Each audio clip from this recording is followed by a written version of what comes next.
What lies behind us and what lies before us are tiny matters compared to what lies within us. Ralph Waldo Emerson. To be a star, you must shine your light. Follow your own path. And don't be afraid of the darkness, for that is where the stars shine the brightest. That was from Anonymous. No one has ever tried and failed in consciousness, in conscious cooperation with the universe itself. Ernest Holmes. All our dreams can come true if we have the courage to pursue them. Walt Disney. Brilliant man. You are indeed a light in the world. Let your light shine before men, that they may see your good works and glorify your Father in heaven. That's from the Bible, Matthew. If we knew who walks as us on this path that we have chosen, fear would be impossible. The Course in Miracles. I say, follow your bliss and don't be afraid. And doors will open where we didn't know they were going to be. Joseph Campbell. Someone has said that courage contains genius and magic. Face a situation fearlessly. And when you do that, there is no situation to face. It falls away of its own weight. Florence Scovel Shinn, brilliant writer. The future belongs to those who believe in the beauty of their dreams. The great Eleanor Roosevelt. Aren't those some really powerful statements? I think they are. Ralph Waldo Emerson, Ernest Holmes, Walt Disney, Jesus, Course in Miracles. Joseph Campbell, Eleanor Roosevelt, Florence Scovel Shinn, and perhaps the most prolific of all, Anonymous. All of, hey, really good, it's not right. We're gonna do this. All of those statements support our theme for the next 2 Sundays and one afterwards, but especially the next 2, which is, who would you be if you knew you could not fail? This is part 1. Great question. Each week this month, we will explore and experience the depths of who we are and what it means to live from that place of today's ever-changing world. Each week, we will lay building blocks of spiritual truth each week to create a solid foundation upon which we can not only stand firmly, but from which we can soar into the God-ordained, divinely inspired, spirit-driven life that we came here to live. Did you know you came here to live that? And you're about to find that out today. Now let us get to our topic at hand. Who would you be if you knew you could not fail? A thought-provoking question, isn't it? If we really knew at the very depths of our being that we are here to let God be God in us and as us, we would realize, and I truly believe this, there is no such thing as failure. No such thing. How would you move forward if you knew that? How would you show up in your actions, our interactions, and our reactions? Who would we be? So just in case there are a couple of you out there who think this is a bit of a leap or a bit of a jump, and some might think it's a cannon-sized hurdle, to say I know at the very depths of our being that failure isn't an option. It is not an option. Let's back up just a bit this morning and ask these questions instead. How can I move forward knowing that failure is not an option? Just not an option. Lessons to be learned. Failure is it's a word that's useless. I don't even use it. I don't like it, I don't use it, and I don't believe in it. And I hope you don't either. Because everything is a lesson to be learned. I like to use my hands, but my papers are not cooperating. So how can I move forward then knowing this? In the process of moving into knowing who I could really become, and how can we do that? So the first question is, or statement, acknowledge, don't feed your fear. When we are considering how big we want to play in this world, fears will come up. Any change, fears come up. And it's important that we acknowledge them. We have to acknowledge them. Because moving past our fears can really only happen if we confront them, if we face them head on. And it doesn't do any good to deny doubt when doubt persists, because we know what we resist persists. So when we push something away, it just comes back. It just comes back. It doesn't do any good to deny fear when fear strikes. We cannot move forward. We cannot move forward to the God-ordained, divinely inspired, spirit-driven life that we came here to live if we ignore the turmoil as it shows up. And it will. But when we become aware of it, we stand at a choice point. We always have choice. It's critically important. It is a critically important choice point. What do we do with these fears? Do we dwell on them? Do we feed them? Or do we starve them by turning our focus elsewhere? There is an old Native American proverb that tells of an Indian brave who approaches his chief and says, "I feel like there are two dogs at war within me, a good dog and a very bad dog. I am so afraid of that bad dog and that he will win. How do I know which will win?" "It's very, very easy to know," the chief said. "Whichever one that you feed will grow, will win." So whichever one we feed, where is our focus? What are we focusing on? What we want or what we don't want? And the chief goes on. It's very, very easy to know that. So just be very clear in your choice of focusing on what you're focusing on. That's what will win. When you think of stepping up, playing in a bigger arena, building expansive dreams, or perhaps for you, it is when you think of moving away from a situation that feels diminishing, abusive even, or a way of really dampering your life. Or if you're dealing with a diagnosis, or any of those kinds of things that bring up that fear within us. When you think of these things and get scared, which most of us will do at the beginning,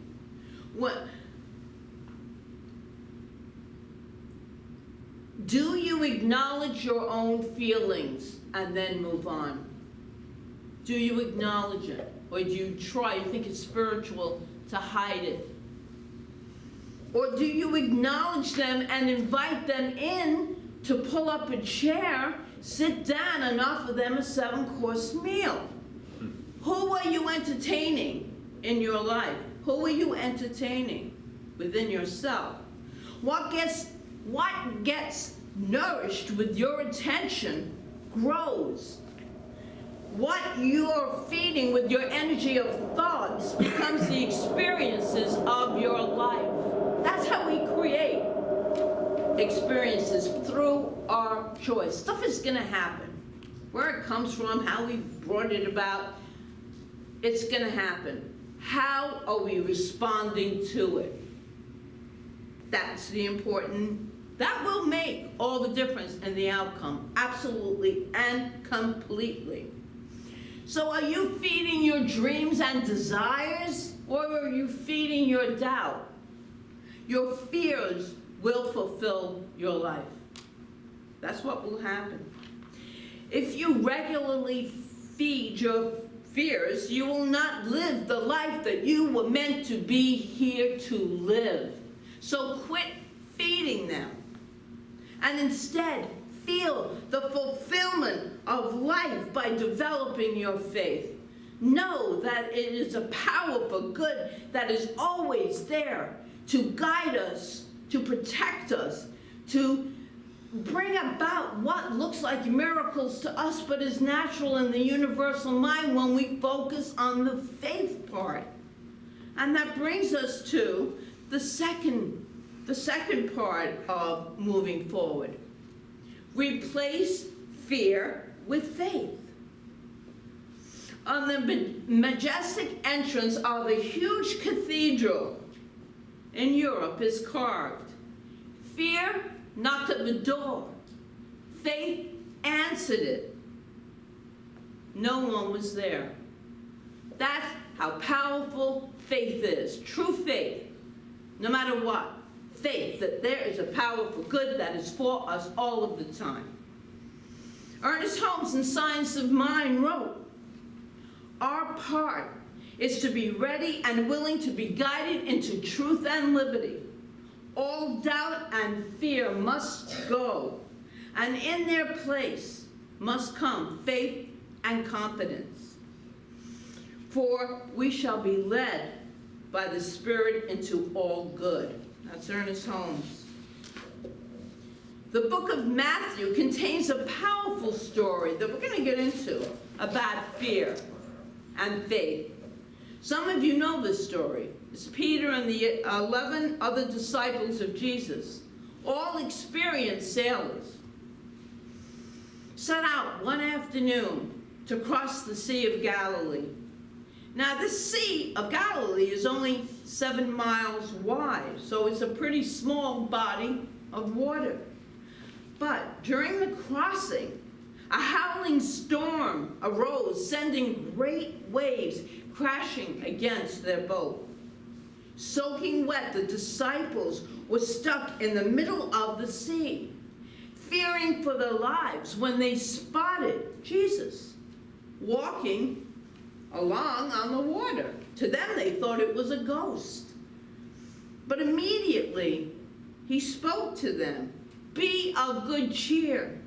It is I. Do not be afraid." And frankly, they were pretty much all afraid.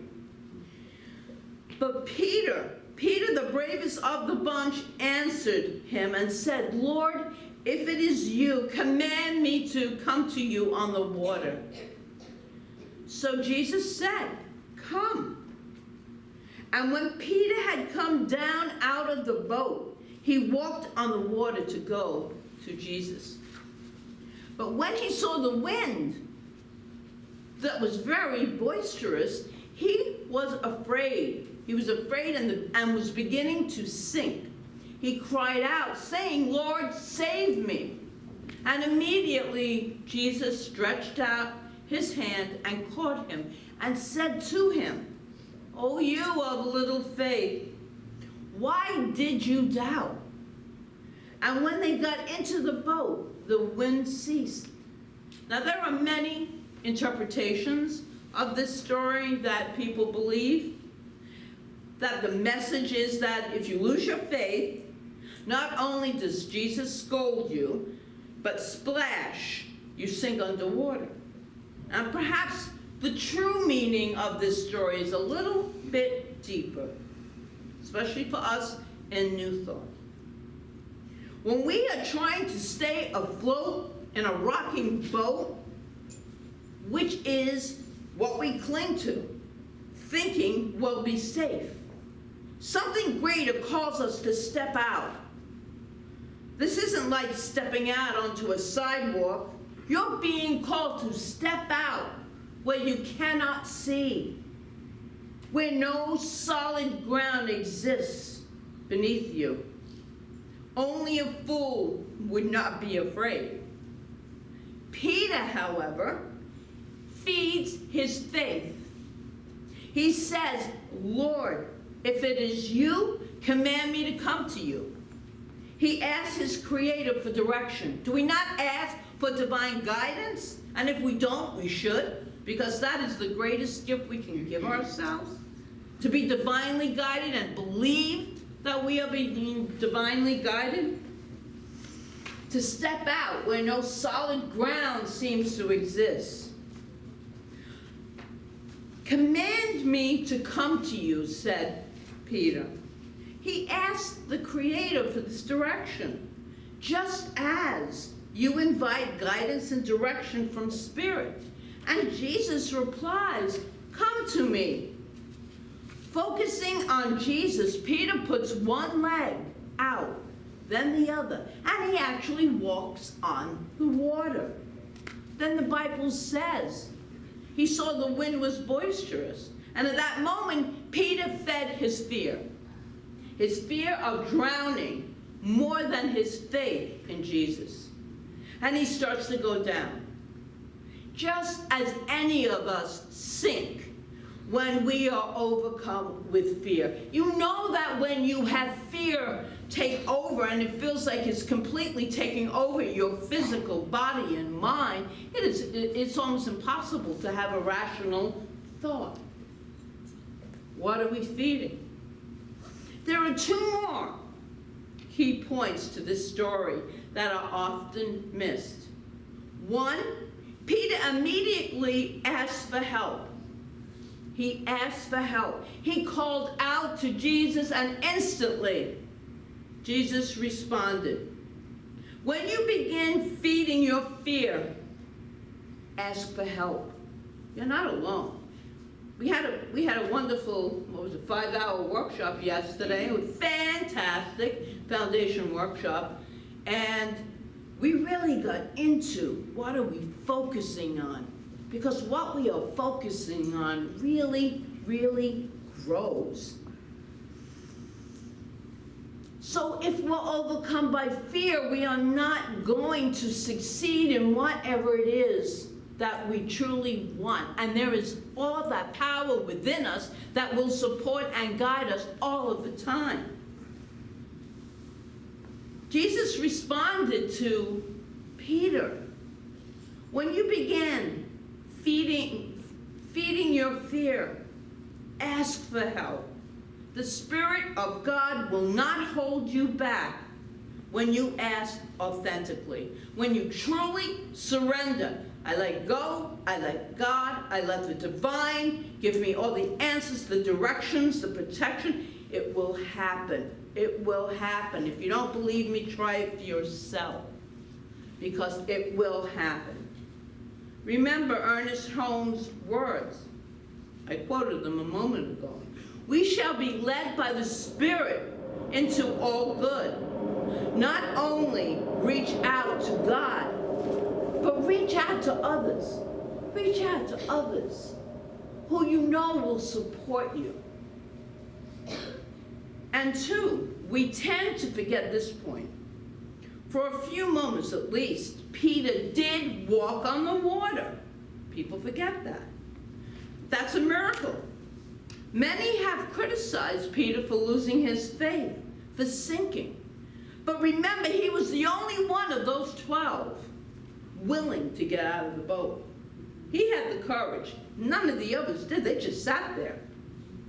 His willingness to move beyond where he sat demonstrated a faith beyond that of his companions. Peter walked on water and was forever changed. He stepped out of the fear and onto the plain where he was kept afloat by the power of his faith.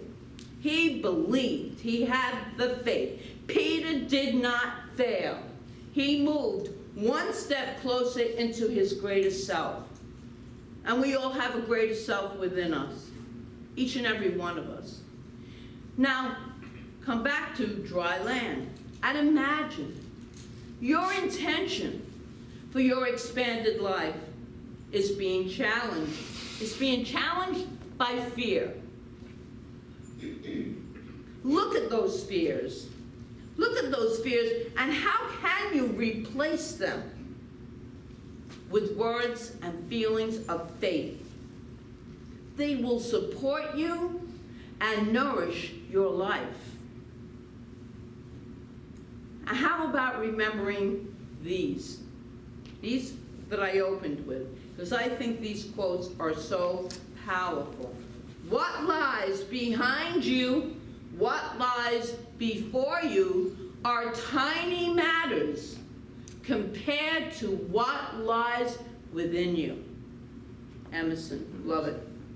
To be a star, you must shine your own light. Follow your own path and don't worry about the darkness, because that's where the stars shine the brightest. Unknown. You cannot try and fail when you are in conscious cooperation with the universe itself. And that is Ernest Holmes. All your dreams can come true. I keep hearing that song. What is that song? That Disney song. Dreams can come true if it happens. Anyway, back to Walt Disney. I'm not going to torture you with my singing. All your dreams can come true. Just have the courage to pursue them. Walt Disney. You are indeed a light of the world.